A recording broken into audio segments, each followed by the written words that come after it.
Après le Portugal, l'Espagne et la France, les pèlerins guinéens, toujours sous les pas de la Vierge Marie et des saints, foulent enfin le sol de l'Italie. Ici, nous sommes à Assise. Là est né l'un des plus grands saints de l'Église catholique romaine. Il s'agit de Saint François d'Assise. Chevalier du Christ, Saint François d'Assise fait accomplir au christianisme une grande mutation. C'est pourquoi il est considéré comme le précurseur du dialogue interreligieux. Au cours de cette série de visites, les pèlerins ont participé à la célébration eucharistique dans la basilique de Sainte-Claire, aussi disciple de Saint François d'Assise et fondatrice de l'ordre des pauvres dames. À chaque étape, je me rends compte que réellement, je ne me suis pas trompé dans ma foi. Les différents lieux que nous avons visités sont des lieux très, très saints. Saint François d'Assise, le patron de la paix. Mais nous devrons renforcer la prière pour notre pays. Combien de fois, en 92, le pape Jean-Paul a consacré la Guinée à la Vierge Marie pour la paix.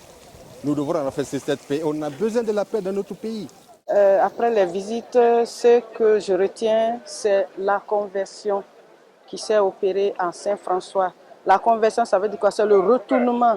Alors je souhaite que nous tous qui sommes venus, nous sommes venus avec des bagages qu'on est en train de déposer comme intention de messe. Nous prions les saints. Mais la conversion, ça va être que je ne retourne pas comme je suis venu. Bon,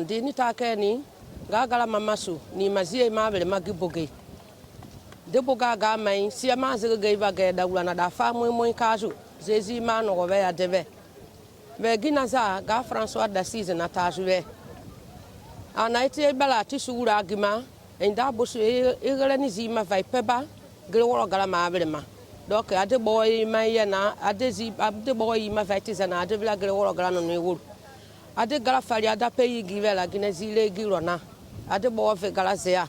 J'effectue le pèlerinage. Je suis venue marcher sur les pas de Marie.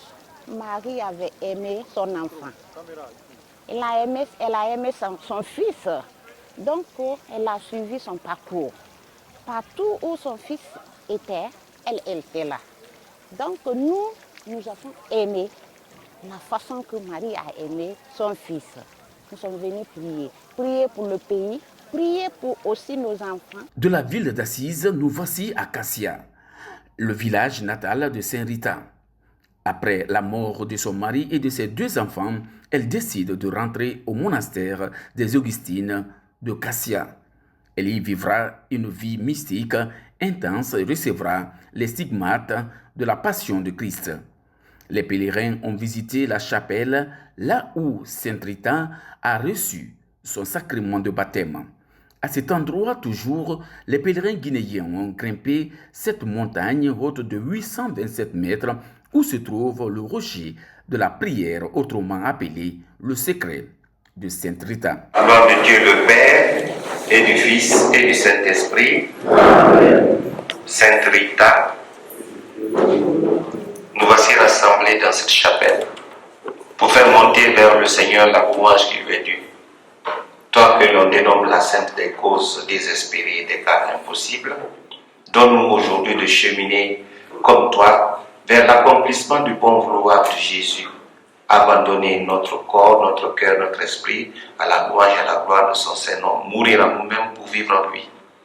Tu nous as donné le chemin qui conduit vers Jésus dans la confiance et à l'abandon total de soi en lui. Donne-nous à nous aussi de cheminer comme toi vers lui, pour que son nom soit glorifié et magnifié en tout ce que nous allons entreprendre. Bénis nos activités, bénis nos désirs, nos vœux.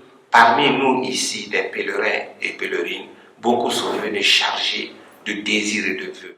De Cassia, direction Rome, précisément San Giovanni Rotondo, situé à 350 km. C'est ici que Saint Padre Pio est né.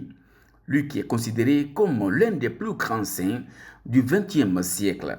En 2018, l'Église célébrait les 50 ans de sa mort. Aujourd'hui, cette ville de Padre Pio dans Rome attire de nombreux pèlerins à travers le monde.